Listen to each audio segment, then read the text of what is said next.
Olá, hoje nesse vídeo eu vou te mostrar o básico de Git para você poder trabalhar de forma rápida e eficiente com Git. Já peço que você deixe o like para avaliar e se inscreva nesse canal também para os próximos vídeos. A primeira coisa que eu quero falar para você, antes de tudo, é que Git não é GitHub. Git é uma coisa, GitHub é outra. Vamos ter também conteúdos que falam sobre Git e como utilizar o GitHub num conjunto, mas você precisa saber que são coisas diferentes. Não confunda mais Git com GitHub. E o porquê que o Git é importante? Porque hoje a melhor ferramenta que nos ajuda a trabalhar e colaborar com projetos de código é Git. Isso porque Git é uma ferramenta que nos ajuda a trabalhar versões de nossos arquivos. Mas do que se trata controlar as versões dos meus arquivos? Bom, controle de versão é um sistema que registra alterações que você faz em um ou vários arquivos. E o Git é um software de controle de versão, ou seja, o Git faz de forma automatizada o controle de versões dos seus arquivos. Mas professor, eu posso gerenciar versões manualmente, criando pastas de backup ou algo assim? Sim, você pode, mas a probabilidade de você errar fazendo essas coisas é muito grande. Por exemplo, você pode começar a alterar e esquecer de fazer o backup, você pode fazer o backup e esquecer de um dos arquivos, e estes problemas você só vai perceber quando a tragédia estiver feita. Já um software pode trabalhar isso muito melhor para vocês, porque o software é basicamente um robô, né? Um robô ele é bom em fazer tarefas repetitivas e ele não erra, como um ser humano. Ele é programado para fazer apenas uma função. O ser humano faz várias funções. Então, no momento que você está pensando na alteração que você vai fazer no seu código, você simplesmente esquece de fazer o backup dos seus arquivos. E esse software que a gente está falando é o Git. Mas o Git não é o primeiro nem a única solução de software de controle de versão. Com esse problema que nos foi apresentado, do problema em gerenciar versões dos meus arquivos, posso fazer manualmente, mas muito provavelmente vou cometer falhas, surgiram os primeiros softwares de controle de versão. De forma simples, eles armazenavam versões do mesmo arquivo em um sistema de banco de dados, como nesse exemplo, onde temos um arquivo e um banco de dados gerenciado pelo software, em que tem diversas versões desse mesmo arquivo. Com o passar do tempo, foram surgindo novas formas de gerenciar versões de um arquivo, e novos softwares foram sendo criados, até que o Git surgiu lá pelo ano de 2005. Beleza, mas e o que ele faz de diferente? Bom, de forma simples, toda vez que você salva o estado dos seus arquivos, o Git tira uma foto das alterações, e vai utilizando as fotos mais novas e guardando as mais antigas. Cada uma das fotos tem um identificador único, que é chamado de hash. Esta é uma sequência de 40 caracteres hexadecimais, ou seja, é uma string de 40 caracteres que podem conter os números de 0 a 9 e as letras de A a F, e é parecida com isso. Essas hashes são usadas como checksums, ou seja, checagem de soma, que são calculadas com base no sistema de arquivos atual. Isto garante que o Git saiba de todas as alterações nos arquivos e também garante que as alterações são sempre as mesmas. Com isso, nada vai ser deixado para trás depois de o hash ter sido criado. Mas fique tranquilo, por enquanto você só precisa saber que cada alteração salva no Git é única. Com isso, podemos ver um pouco na prática como funciona o Git. Lembrando que já temos aqui neste canal instruções para como instalar o Git no Windows e no Linux. Bom, então na nossa prática aqui, estou no Windows, então vou utilizar o Git Bash. Eu recomendo que vocês utilizem também o Git Bash. Poderiam usar o CMD, mas o Git Bash traz alguns recursos a mais, como simulação de alguns comandos Unix, ou seja, comandos Linux, basicamente. Bom, a primeira coisa que você tem que fazer no Git, depois de instalar, é configurar o seu nome e e-mail. Isso é necessário para poder fazer as alterações no futuro, porque vamos ver que quando fazemos nossas alterações, no Git elas precisam ser assinadas. E para isso preciso dizer o meu nome e meu e-mail. A partir disso, o Git vai saber que sou eu que estou assinando as alterações naqueles arquivos. Bom, então vamos lá. Eu preciso fazer o comando git config --global user.name, ou seja, nome do usuário. Aqui eu vou botar Lucas. Beleza. Ele aceitou o meu comando. O segundo comando é git config --global user.email. E aqui vou colocar o meu e-mail. Percebam que tanto o nome quanto o e-mail foi colocado entre aspas. Isso porque eu estou dando uma informação em string para o Git. Pronto, dei Enter, ele aceitou a minha configuração inicial. Uma coisa que vale lembrar é que essa configuração só precisa ser feita na primeira vez. Depois disso, as informações são gravadas internamente pelo Git. Bom, beleza, coloquei meu nome e meu e-mail aqui para assinar, mas como que eu posso usar o Git agora de fato? Vou minimizar aqui o meu terminal. E eu vou abrir uma pasta no meu computador, em documentos. Em documentos eu criei uma pasta chamada Workspace, ou seja, espaço de trabalho. E aqui dentro eu criei outra pasta chamada Aprendendo Git. Aqui eu tenho um arquivo simples chamado meuarquivo.txt. O arquivo meuarquivo.txt tem apenas um comentário simples. Eu sou um arquivo de texto comum. Beleza. Mas o que queremos fazer aqui? Se eu usar o comando pwd no meu terminal, eu vou ver que eu estou na raiz do meu usuário. Para eu me dirigir para a pasta em que eu quero trabalhar com Git, eu uso o comando cd. E se eu sei que eu estou na raiz do meu usuário, o meu caminho a partir daqui é documentos, workspace e aprendendo Git. Bom, estou aqui dentro da minha pasta e agora eu posso fazer o meu primeiro comando Git, que é basicamente iniciar o repositório local. E como eu faço isso? Eu faço simplesmente um git init. O git init disse para mim que inicializou um repositório vazio, um repositório git vazio neste caminho, que é onde eu estou. E ele criou a pasta .git. Essa pasta .git é uma pasta oculta que se refere ao repositório local Git. Não precisamos saber exatamente o que ela faz agora. Isso basicamente sinaliza para a gente que o Git está trabalhando as versões da minha pasta aprendendo Git a partir de agora. Bom, beleza, mas na prática não mudou nada, meu arquivo continua aqui, não tem nada, não tem um meu arquivo versão 2, por exemplo, não tem nada. Isso porque eu ainda não fiz nenhuma alteração no meu arquivo, também não mandei o Git guardar nenhum estado ainda do meu sistema de arquivos. Bom, eu limpei a tela aqui, mas ainda continuo no mesmo repositório. Percebam que o próprio Git Bash está trazendo a informação para mim que eu estou no branch master. Nós não vamos ainda entrar no conceito de branch, mas vamos ter um vídeo aqui no canal falando só sobre branch também. Isso também é um sinal de que o Git está funcionando no meu repositório local. E eu posso usar o comando git status para listar o que tem dentro do meu repositório local. E aí, se eu olhar a mensagem, eu vou ver que não tenho nenhum commit ainda. Vamos falar sobre commits já já. O git status fala para mim que eu ainda não tenho nenhum commit. E ele me mostra aqui os arquivos que ainda não estão rastreados pelo Git. No caso, o meu arquivo.txt. E notem que ele está numa cor vermelha. Isso quer dizer que o arquivo existe, mas o Git ainda não está rastreando as alterações neste arquivo. Ainda ele me diz uma segunda mensagem que é: nada foi adicionado, mas tenho arquivos não registrados nesse presente momento. E aí ele me diz uma dica ainda, né?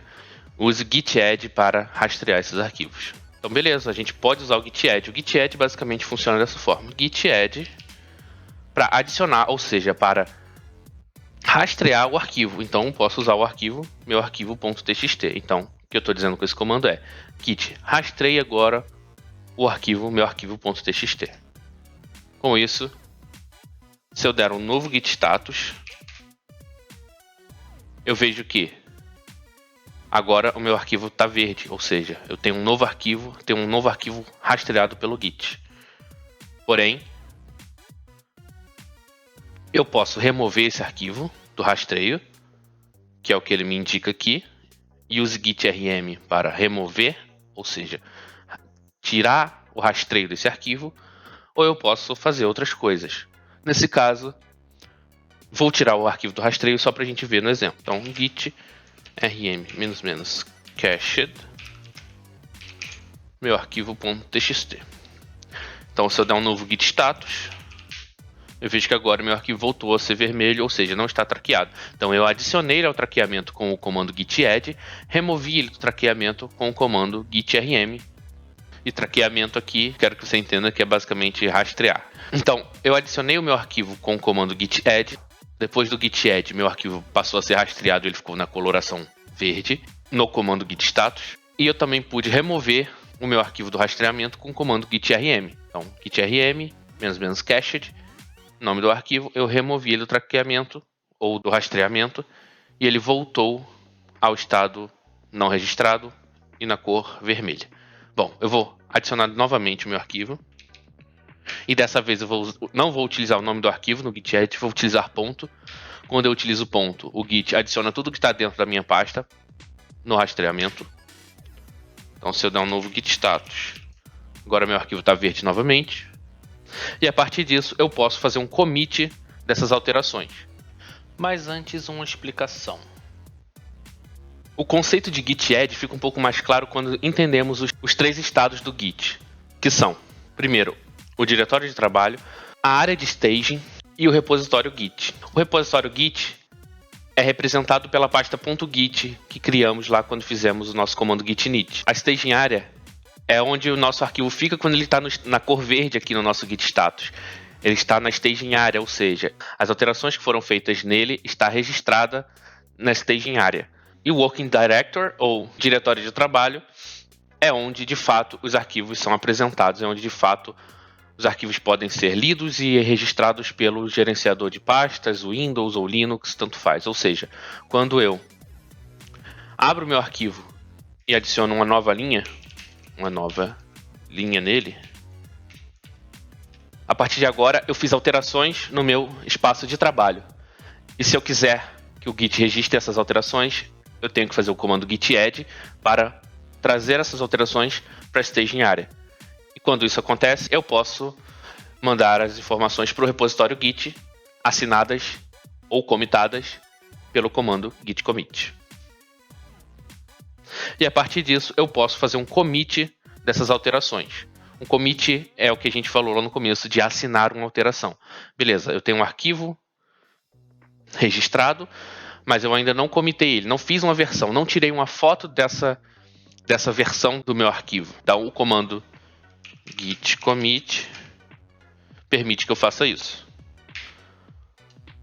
Tenho que passar um parâmetro "-m" e, entre aspas, dar uma mensagem para aquele commit. Ou seja, além do commit ter um hash para garantir que ele seja único, eu tenho que ter também uma mensagem que identifica visualmente o que aquele commit faz.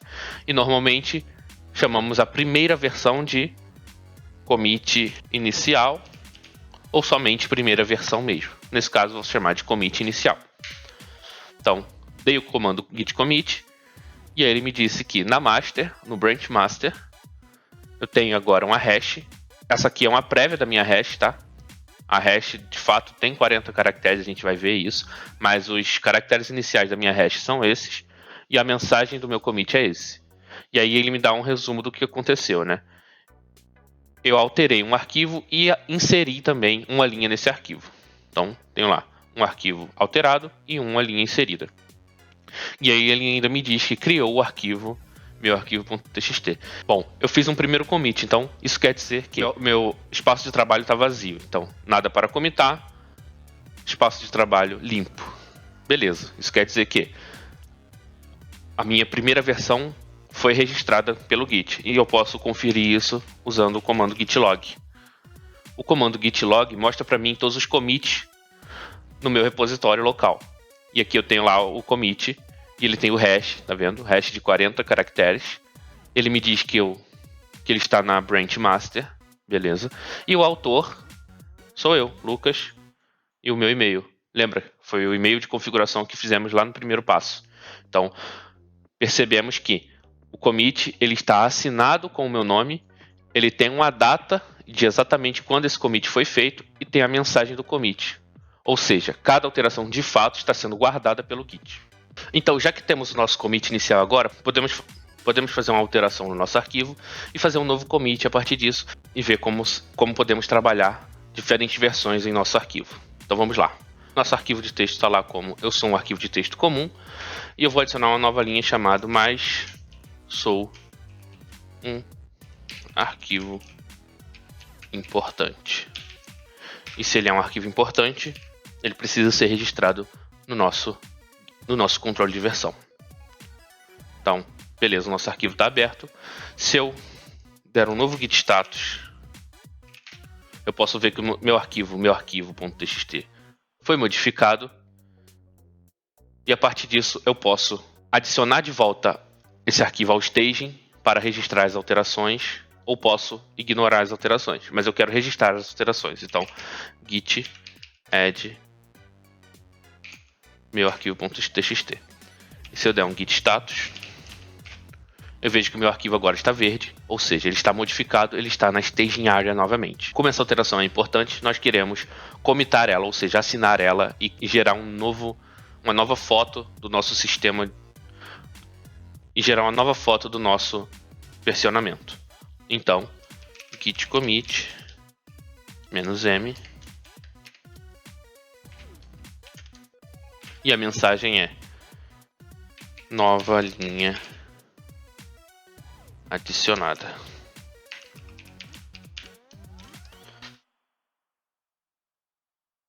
Beleza, meu commit foi registrado, então ele tem um novo hash. A mensagem foi passada para esse commit e vemos um resumo das alterações feitas nesse commit.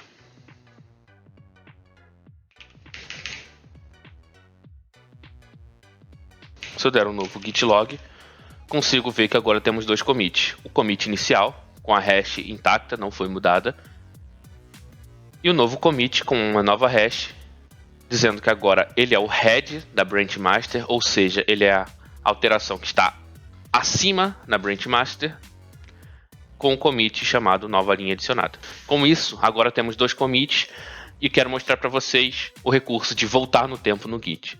Então eu vou fechar o arquivo aqui, mas lembre-se, ele está com duas linhas, porque o novo commit adiciona essas novas linhas no arquivo. Então vou fechar ele e vou fazer o seguinte: eu quero voltar para o commit inicial. Como eu posso fazer isso? Pelo próprio hash do commit. Então eu copio o hash do commit. Deixa eu copiar o hash do commit.